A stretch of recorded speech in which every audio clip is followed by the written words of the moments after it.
MiVote Mackinac is brought to you by Health Alliance Plan, the Masco Corporation Foundation, DTE Energy Foundation, the University of Michigan Dearborn, and by the Center for Michigan. Hi, and welcome to MiVote Mackinac. I'm Christy McDonald, coming to you from the Grand Hotel. Michigan 3.0, the Fab Five, improving the future, all topics of discussion here on the last day of the Mackinac Policy Confernce. But it was the Fab Five that had everyone talking about regional cooperation. I do not care about the power distribution in the region around this governance issue. What I care about is how we all you out there in the audience and our governments, invest in our core asset, which is the city of Detroit, and leverage its growth and development to the point where it becomes the kind of attractant for talent and for capital that it needs to be for all the rest of our communities to be truly remarkably successful. Conan Smith, I got to say, Conan Smith brings a lot of interesting insight, but is Washtenaw County ever really going to be a part? Well, wait a minute. I'll take exception to what Cohen had to say. The comments are nice, but Washtenaw is not in the zoo tax. Washtenaw is not in the DIA tax. Wash is not in the smart tax or the suburban tax. All these institutions that you want to protect, you don't have any skin in the game. So until you pay your way in, I don't think you have a whole lot to say about how it's done. Yeah, but that goes back to what Bob was just saying. Like, we don't maybe have the tax in the game, but what we're contributing to this region is an enormous amount of talent that drives this economy. So we've got to make sure that we're not fighting over little things like that and leveraging everybody's strength to make this region really, truly strong. We all contribute talent. I mean, U of M is not the only talent base in just the best one. Yeah, well. Well, an interesting exchange there between Conan Smith, Washtenaw County Commissioner, and L. Brooks Patterson from Oakland County. Gentlemen, thanks so much for joining us. Let's get right into the roundtable. Craig Foley, WDET, Stephen and Nolan, editorial page editors of the Detroit News and Free Press. So jumping right into that was a pretty fiery exchange and very interesting. Conan Smith holding his own. Well, they call that A3, Ann Arbor arrogance, and I think Brooks called him on it. They, particularly on this this rapid bus transit deal that they're trying to put together. Washtenaw wants a lot of control, and it wants a lot of input into how the system's built, but it doesn't want to contribute a whole lot in terms of the tax dollars. But shouldn't they be players in the region? They are players in the region, but I think the thing that L. Brooks Patterson is trying to point out is that they like to be players in the region when it benefits them. Right. They like the collaboration with the city of Detroit when it works good, but they also like to think that they can stand on their own because Ann Arbor is Ann Arbor. And that is going to be a problem. I mean, as Western Wayne County and Eastern Washtenaw County pretty much merge together, they're going to have to be much more of a regional partner if we want to really have a Southeast Michigan region. Can't we all just get along, Stephen? Stick up for my alma mater here a little bit. It's not Ann Arbor arrogance; it's Ann Arbor excellence, Nolan. No, I mean I think what you're seeing here is a dynamic we all going to have to get used to. Washtenaw County, because of the University of Michigan, is becoming a much more formidable player here. It is a job center. It is a research center that we typically don't think of as that much of a part of Southeast Michigan, and now they're saying, look, we're gonna exert our influence here too. The governor lives in Ann Arbor. He holds a lot of meetings in Ann Arbor. That's helped raise their profile in this. I think it's a little bit of elbowing to try to jockey for position, and I don't think there's anything wrong with that. But they don't get a free ride. They don't get a free ride. But they are competition. They're big competition for Oakland County. I mean, that's the big thing that I think Brooks is probably somewhat afraid of. I mean, Washtenaw County is becoming a very, very attractive place for people to locate, for businesses to locate. You get a Google office in there all of a sudden. It's sort of like the Whole Foods announcement in downtown Detroit. Everybody gets excited. Google comes to Ann Arbor. Guess what? Ann Arbor looks like the place for thinking people to go to. Way less unemployment there than you got other places. And it used to be that Oakland County had this territory to themselves for a couple of decades where they were the boom town. They were the place that everybody wanted to be. And it's Washtenaw now. I think it was also interesting about the Fab Five is that Mayor Dave Bing kind of addressed the elephant in the room in terms of his health. And then there was a kind of a funny moment where everyone laughed a little bit when he started talking about his health. And then Brooks yelled, TMI, like too much information. We don't want to know about your colonoscopy. But then the mayor was really able to say, look, I am recovering and I want to lead the city and I want to come out strong. Did you buy that. Well, I mean, he does look a little puny up here this week. I mean, he's a little frail. Well, he's recovering, He's recovering too. from a major surgery, and he's not the youngest guy in the world. But I understand he's back on the golf course, and you know, I think he'll get over this. Whether he'll find his voice as a political leader is still the unanswered question. Well, and he had an opportunity to sort of reassert himself up here as, you know, the leader of the region, the mayor of Detroit. And I remember when he came in with such hope and fanfare, and he was very excited. He's lost a lot of that luster over the last couple of years with everything that's been going on. He's trying to sort of regain that voice of reason kind of position that he once held with his statements that he's made about the Financial Accountability Board. I don't know if he did very well at that point in time. Yeah. He needed to march into this hotel, stride across the lobby and say, hey, I'm still here. Mike Duggan, you're running around. Benny Napoleon, you're running around. Right. I'm You gotta still take this mayor. job But from that's not Dave Bing, is it? But he didn't. But he It's couldn't even say not- whether he wanted to run again. I mean, Well, that's and you can't be wishy-washy on that. Say, yeah, I want to be the mayor of Detroit. Well, and this has been a problem that he's had from the beginning, which is finding his footing as a leader and getting other people to sort of rally around him. That's never really happened for Dave Bing in this job, and I think it's harder for him to do it now that he's sort of exposed his flank on a number of issues. You got people running around 19 months before an election talking about taking his job from him openly. You know, someone sending me a letter at the Free Press saying that's disrespectful, that you know, we should be waiting longer to be talking about that. But you're going to see more of that now because you show weakness in the political game, and people Nature pounce. abhors a vacuum. Yeah, All right. Well, so That's let's talk a little bit more about the Fab Five. What else stuck out to you in this conversation? Or does this really have turned into kind of the same old conversation that we hear everywhere, that is there really such thing as Well, regional they do it. cooperation? They do it too often, right? Yeah. They do this like They 4 need to make times it more a year special. now. It should be special. It should be just up here, and then maybe we'd hear more that we hadn't heard from them in the past. I mean, I think talking about regional cooperation is important. It's important on specific issues like transit, which we keep talking about over and over and over again. It's not that unusual though to see them together anymore. Look, they're rallying around the DIA. It's nice to see that happening, and people recognizing that this institute in the city of Detroit matters for all of them. It's a selling point. Brooks Patterson said as much. This is a selling point when I'm trying to recruit people to the region.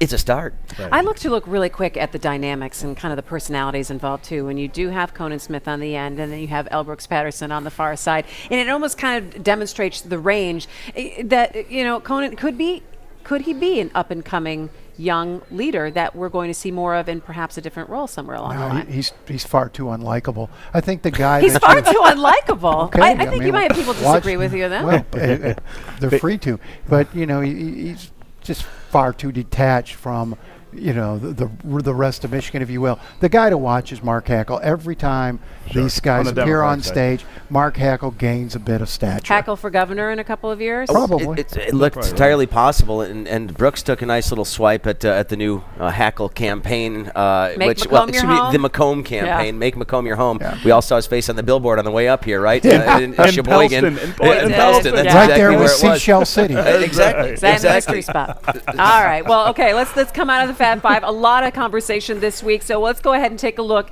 at what happened this week at the conference.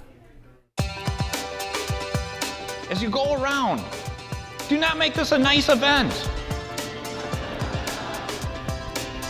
Make this an event that makes a difference.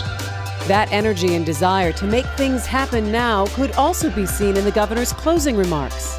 When I talk about reinventing Michigan, that's not the real goal. That's the mechanism we're using, because it's about change. And you don't change things just for the sake of change. That doesn't make sense. But what is the vision, the long-term vision for Michigan? It's about Michigan 3.0. Big names like Fareed Zakaria and Thomas Friedman participated in sessions on the global marketplace and Michigan's role in transforming America economically. I tell my girls, when I was growing up, I'm an old fuddy-duddy. When I was growing up, I got to find a job. You will have to invent a job. That's the biggest shift between us and our kids. We got to find jobs. They will have to increasingly invent jobs. Maybe not their first job, but to keep that job, they're going to have to reinvent, re-engineer, and redefine it in a hyper-connected world. Another hot topic was entrepreneurs and their successes, and Detroit is a huge player in that arena. A couple years ago, there were 0 venture capital firms. Today, there's over a dozen. Folks like Detroit Venture Partners, Renaissance, and others are investing in the local economy and not necessarily in automotive. We're investing in digital startups that have the potential to attract young people to our state. There were several announcements about public-private partnerships and a new set of education initiatives unveiled.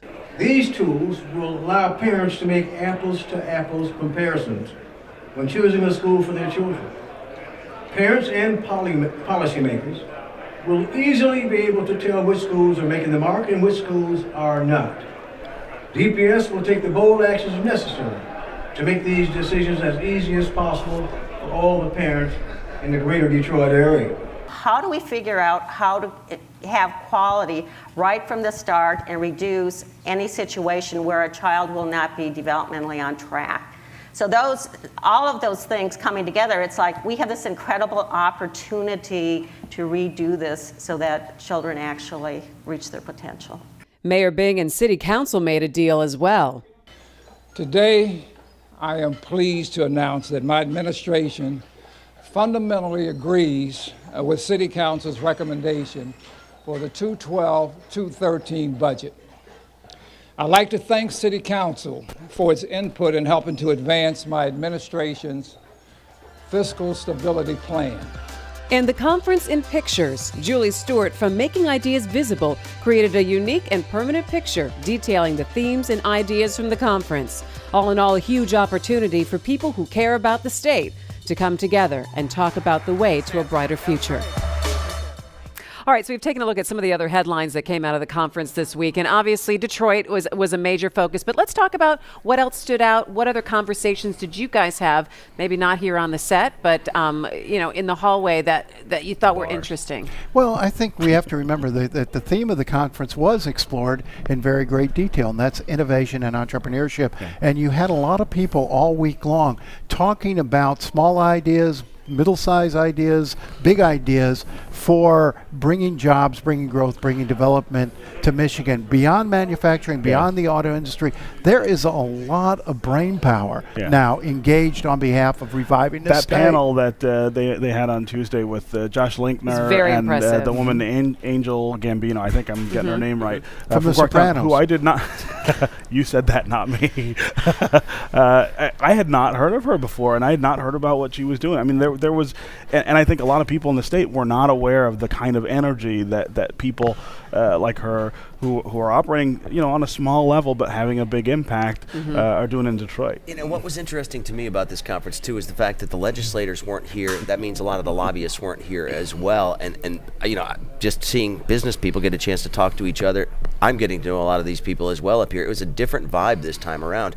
And it almost seemed as if there weren't a lot of people who were standing in the way of this agenda that they wanted to get through at this conference. There's, not a lot of people out there that are in a position to stop this momentum. This is a group of people that are focused and want to do something regardless of what happens with the government. It was interesting. Someone said to me that he could finish a conversation without the person they were talking to all of a sudden seeing like a lawmaker or a lobbyist coming up to them and they're, that there were a lot more longer conversations that people were able to have, and that they really enjoyed that, even though, we did check into Lansing to our lawmakers because we know that they're working on the budget, but definitely a different vibe than here. A little lower key, I would think. More a business conference, I would say, than a policy conference. Yeah. It's billed as a policy conference. We really didn't talk a lot about policy and a lot about government's role. This was very much focused on the private sector. Yeah. And I don't think that's necessarily a bad thing because the private sector is going to be picking up a lot of the slack here in Michigan until we get some of the political stuff straightened out, especially in a city like Detroit. Yeah. Business is what's going to carry it through for a while. But, I wonder, though, if you would try to do it again next year this way. I mean, do you lose the sort of cachet, I guess, of the conference if every year you do it without those guys? I mean, I think you might want to think about next year trying to time it better with the budget so that the legislature can be here, so that the conference maintains its importance. A very interesting change. But I want to go back to something that Craig, that you touched upon, that the foundations and the big businesses are the ones that are now stepping up and have really a leading, forceful role. And when they get themselves together and say, okay, guess what? I'd like to do this, and can you come on board? Because then I'll help you do what you need to be done. You really have a changing dynamic in the leadership, whether it's coming, and it's mostly coming from businesses and the foundations. Well, it certainly is. And the foundations can only do this for so long. They are here to help out right now to get this thing kick-started. At some point, government is going to have to resume its normal role, especially in Detroit, to help these sorts of things out and do some of the work that the foundations are financing right now. But I think businesses are tired of waiting for things to change politically in Detroit to get things started. They're just going to plow forward regardless of what happens. It's sort of like, all right, I'm going to do it, and then I'll ask permission later on. Yeah, it's bypassing the obstacles, and government has been an obstacle. The foundations can't sustain this forever, but the hope is that this seed money will produce growth, and the growth will produce revenue to continue the efforts. Yikes, but how long is that? Is that a bridge? Yeah, I mean, are we looking at about another year and a half where you're going to see the big companies or well, that's what I'm saying. Might have it longer. Where's the time? But again, we had Anthony Williams here on Tuesday and Wednesday, and he talked a lot about that bridge that government has to provide between this kind of private investment and the public payoff for it. And that's what this is supposed to do. That's what this is all supposed to mean, is that we're supposed to have a better city because people are here and people are investing. And until you have that sort of competent governance to be able to translate that, all of this stuff is going to have its limits. We talk an awful lot about how these side conversations that happen up at Mackinac actually then maybe do turn into things when people get back down to their businesses. Craig, talk to me. What was a couple of interesting conversations that you had with people? Was there someone that you got engaged with in conversation that you're like, gosh, I'm really glad we had that conversation? Not in the bar. And not with Stephen or Nolan. It was interesting. I talked to Josh Linkner the other day. He appeared on my show, and he's been on before, and I've talked to him. But to see him as engaged and starting to see some success from the investments that they're making, and some of the companies are probably better prospects than others.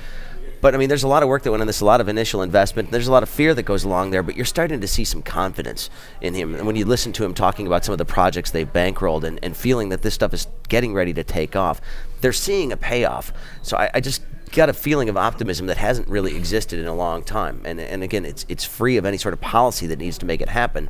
People are just making it happen. I think that they feel that they can do this. What about you, Stephen? What kind of conversation did you have that kind of stuck out in your mind in the last 3 days? I hosted that panel with Anthony Williams and Red Elk Banks from Whole Foods and Sandy Barua. I was sitting on the stage thinking to myself, what do we have to do to get Anthony Williams to move to Detroit? I've heard that more than a few times. And not to be mayor, but I think to help elevate the conversation that we're having about the city. He's got such a wonderful sort of mix of both intellectual and practical contributions to make about how cities function, why they exist, and what their futures are. I just was blown away by that. And he's done it. You kind of want him to write up a cheat sheet and just pass me a couple 10 things. What do we do to be like you guys? Yeah. Nolan? What kind of interesting conversations you had? I moderated a session with Michael Levitt, the former governor of Utah, former health secretary under Bush, and just an extraordinarily bright man who's given a lot of thought to healthcare reform. And what he reminded us is that, in a political sense, we talk about Obamacare as either being we're going to forward with it or we're repealing with it, no middle ground. And what he stressed is that health, regardless of what happens in the Supreme Court, regardless if Obamacare goes or stays, health reform and the addressing of cost and access is something that's with us forever, and that's going to go forward. And we've got to find ways to keep healthcare from bankrupting our economy and our businesses. That is a huge part of the conversation we had on my show today as well, because it's coming. I mean, and the public will not allow a return to the system that we had before. There's too much at stake for them to sit there and accept that. So you talk about repeal, whatever. That's never going to happen. The health systems know it for sure, and they're preparing for that. But what his point was, this is going to be driven by the economy and not politics. And the people who pay for health care now, both the government and the private sector, the employers and the individuals, are going to force a solution that works beyond the political realm, that works actually to contain costs and broaden access. But I think it's already underway. I think that change is already underway. If you talk to any of the healthcare CEOs in town and talk about the changes that they've made over the course of the last several years, this is all changing. The old model of fee-for-service is going away. Right. They can't do that anymore. I had an interesting conversation with Rip Rapson, who's the CEO of the Kresge Foundation, and just, again, talking about the roles the foundations are taking in trying to help out the bigger cities. We had probably about 45 people come in and out of the desk over the last 3 days, and it was a lot of fun. Everybody from the governor and the mayor and state treasurer, and talking about a lot of the politics of the city. And so we really had an interesting time, would you say? Yeah, no, it's been great. I mean, we've had a lot of good conversations. It's, the great thing here is that you get access to lots of people across a broad spectrum in one place. Yeah, you wouldn't usually be able to. And you mix and match people. And one actionable item that I think definitely needs to be followed up on is this push to start hiring veterans. All right, and we will be talking about that, I'm sure. All right, so let's go as we kind of start to wind down a little bit tonight. Let's check in with our crew from Under the Radar, Michigan. We love them. They kind of got a history lesson here on Mackinac Island. Take a look.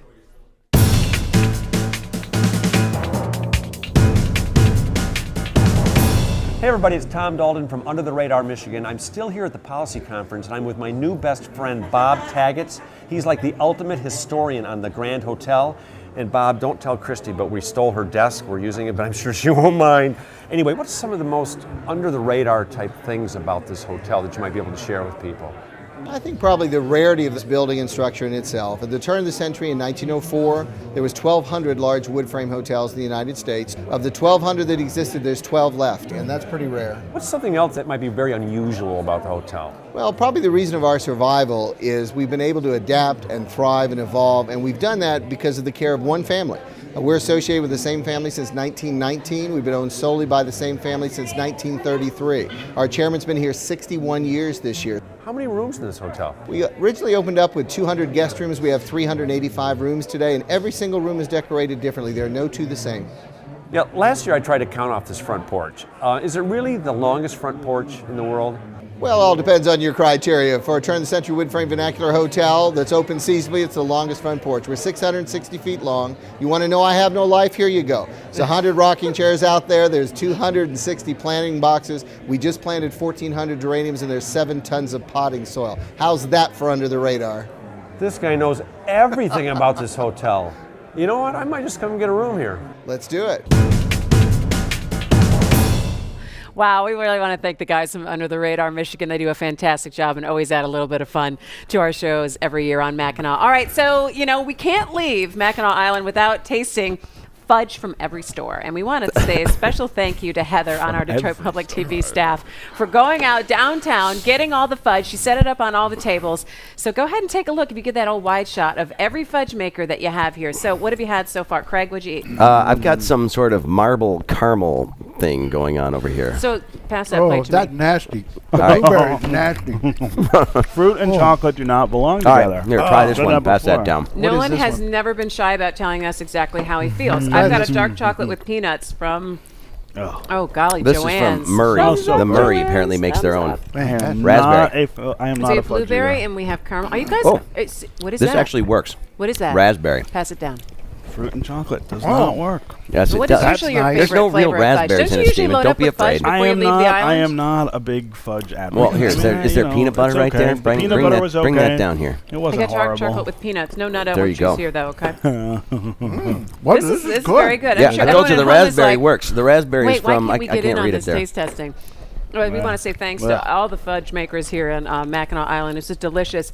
And we also want to say a special thank you to the folks here at the Grand Hotel who have been so hospitable to us as we've set up shop right here in the middle of the parlor of the Grand Hotel. What did you try, Nolan? What is that? Nolan's eating all of it. Nolan's eating all the fudge. Why is this not surprising to me? This is the original chocolate. What did you right just here. have? Peanut butter. Peanut butter? Okay. Like that? Hey, it works. It works. Is there bad fudge? I don't think there You is. know what? I really don't think so. There you go. I really don't think blueberry's so. nasty, but the rest of it's good. Yeah. I think I'm that company will not be a sponsor. It's all good. next I think year, I'm. right? They're right. That's thanks. We're not maybe big my week listeners.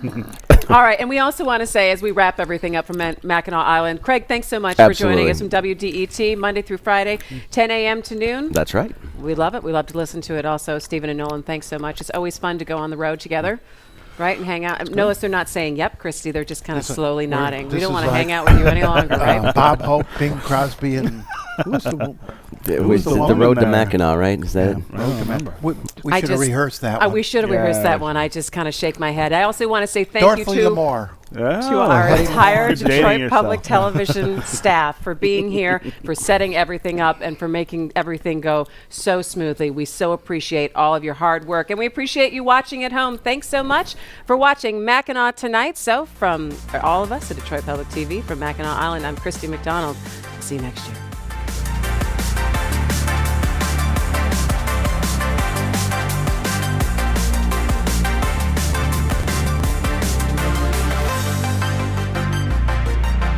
What is it about a blue sky, a sunset, this smile? What do these moments all hold in common? There is no fear, no worry. It's a feeling unlike any other. For a moment, we're all okay. And then just like that, it's gone. But we can find our way back together. Welcome to peace. Welcome to HAP. University of Michigan Dearborn alumna Abrar Funas didn't know she'd help build a school in Mali. She just wanted to help others. Professor Oren Gelderloos didn't realize he'd be named a Michigan Green Leader. He just wanted to help save the planet. And alumna Chanel Jackson didn't know she would someday write legislation. She just wanted to be a voice for change. Are you ready to be a difference maker? Get started at University of Michigan Dearborn, the degree that makes the difference. To see more, visit michigandifferencemakers.com. The Center for Michigan presents Community Conversations, seeking to engage Michigan residents on policy issues affecting the state. We are currently focusing on the state's K-12 education system and improving student learning. Our goal is to amplify the voices of Michigan residents and press state decision makers to follow participant recommendations on how best to improve students' prospects for future success. To get involved in a community conversation in your neighborhood, go to thecenterformichigan.net.